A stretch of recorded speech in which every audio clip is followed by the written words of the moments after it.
waouh, c'est un chaos total et une incompréhension au Real Madrid. Après une énième défaite du Real Madrid, une énième finale perdue contre l'ennemi juré, le FC Barcelone, le Real Madrid a fait une annonce fracassante sur sa chaîne WhatsApp cet après-midi du 12 janvier.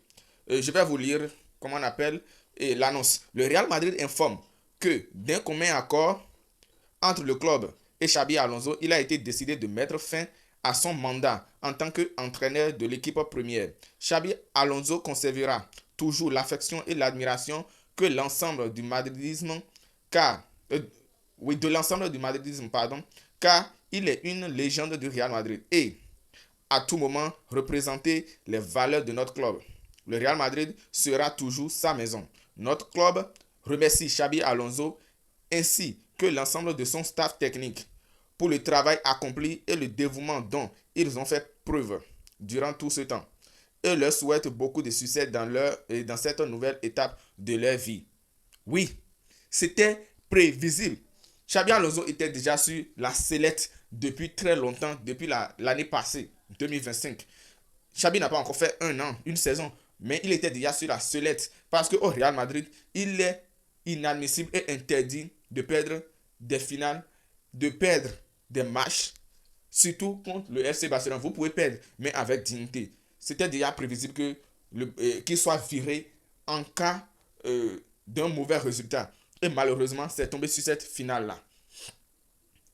Je ne sais pas pour vous si c'est forcément une bonne idée et une bonne nouvelle pour le Real Madrid que le coach soit viré.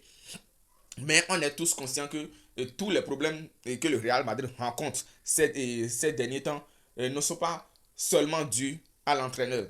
Il y a aussi le problème des joueurs et aussi de la direction. La direction, la direction dirigée par notre tonton Pérez, le grand Pérez. Je vous explique un peu. Je vous explique un peu la situation. Au fait, le paradoxe de la chose, au Real Madrid, même que tu sois le plus grand entraîneur au monde, que tu aies les meilleures intentions, au Real Madrid, il y a des positions à respecter. Les joueurs ont un standing et il faut respecter cela.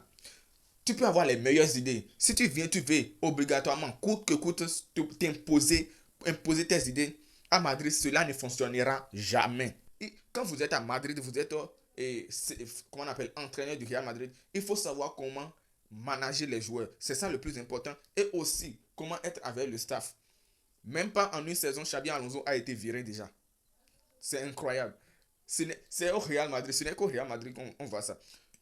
Sérieux, vous aussi, écoutez, comment tu peux perdre? Regarde, ça fait 2 saisons d'affilée où le Real Madrid a 9 points d'avance sur le FC Barcelone et à chaque fois, le Barça remonte et dépasse encore le Real Madrid au classement. C'est inadmissible. 3 finales perdues et les 3 consécutivement et surtout contre l'ennemi juré. Contre l'ennemi juré. C'est inadmissible quand vous êtes au Real Madrid.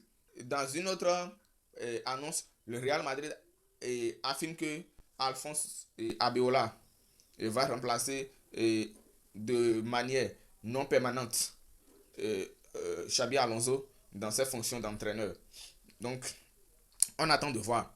C'est une dinguerie. C'est une dinguerie. Nous avons tous demandé cela. Moi-même, personnellement, j'ai demandé à ce que Xabi Alonso soit viré. Surtout la façon il traitait mon chouchou, Vinicius Junior. Mais il faut reconnaître également que les erreurs et les problèmes du Real Madrid ne sont pas seulement dus à l'entraîneur. Ça, c'est une vérité. C'est une vérité absolue et qu'il faut comprendre. Il faut le comprendre. Il faut la comprendre plutôt. Comprendre cette vérité que les problèmes du Real Madrid ne sont pas seulement dus à l'entraîneur. Mais c'est comme ça cela se passe au Real Madrid. Quand on n'est pas content, quand la direction n'est pas contente, l'entraîneur est immédiatement limogé. Oui, c'est ça. Il faut reconnaître quand même, depuis le début, depuis que Xabi Alonso est venu à Madrid, on n'a pas vu son pacte. Il n'a pas changé quelque chose en vrai, en réalité. En réalité. Et si on va toujours continuer à tolérer cela a dit, ben, il faut lui donner du temps, il faut faire. Le Real Madrid va demeurer dans cette situation. Si aujourd'hui ce n'est pas Vinicius, demain ça va être Kylian, et après demain, c'est pas Kylian, et ça va être un autre joueur, Rodrigo, Bellingham ou quoi que ce soit. Il faut que cela change. Et c'est ce que la direction du club a voulu changer. Moi, personnellement, bon, je ne donnerai pas mon avis. J'ai toujours voulu que le coach soit viré. Mais après, je me suis posé des questions. J'ai dit, bon, finalement, ce n'est pas seulement la faute au coach. Mais là, la direction a décidé autrement. Et nous, on n'y peut rien. On n'y peut absolument rien. C'est une dinguerie.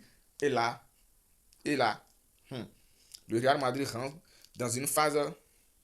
hmm, on attend de voir. On attend de voir, les amis. Donnez-moi vos avis en commentaire pour tous ceux qui ont suivi la vidéo jusqu'à la fin. Vous me donnez votre avis en commentaire. Est-ce que la direction a eu raison de licencier Xabi Alonso malgré ses bonnes idées ou la direction a tort?